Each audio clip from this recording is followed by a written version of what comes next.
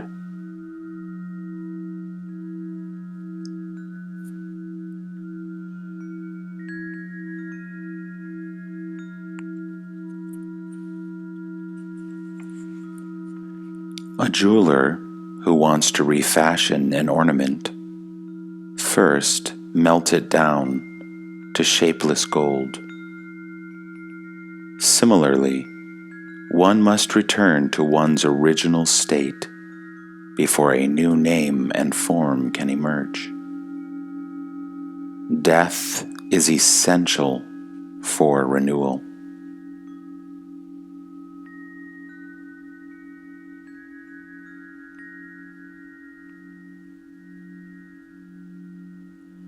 Awareness is dynamic.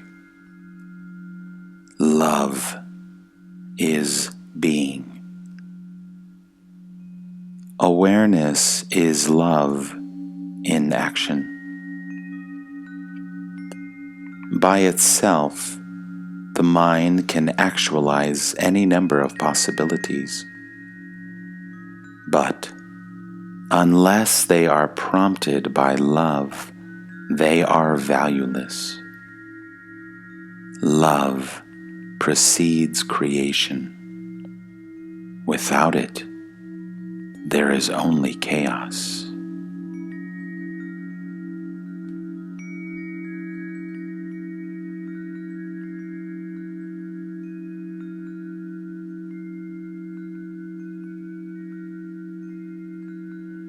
True action does not displace, it transforms.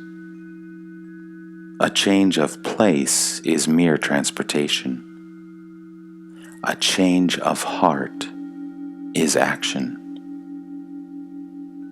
Just remember, nothing perceivable is real.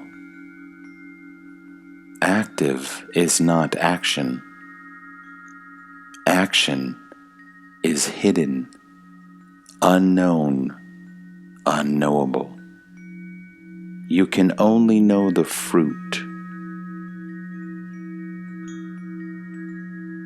Is not God the all-doer? Why do you bring in an outer doer? The world recreates itself out of itself. It is an endless process, the transitory begetting the transitory. It is your ego that makes you think that there must be a doer. You create a God in your own image, however dismal the image. Through the film of your mind, you project a world and also a God to give it cause and purpose. It is all imagination. Step out of it.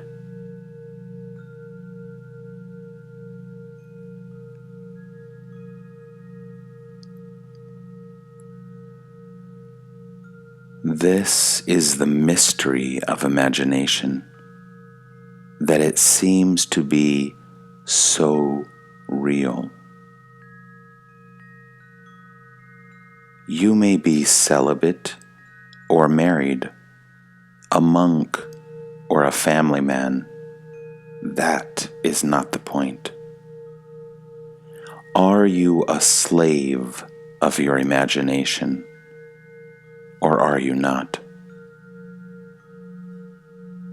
Whatever decision you take, whatever work you do, it will be invariably based on imagination, on assumption parading as facts.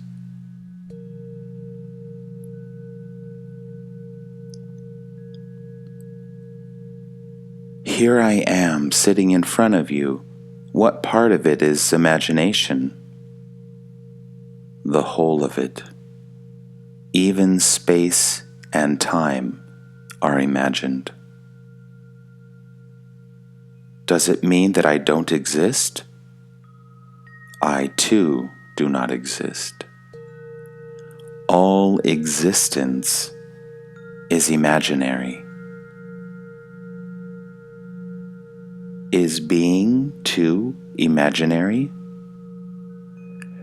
Pure being, filling all and beyond all, is not existence, which is limited. All limitation is imaginary. Only the unlimited is real.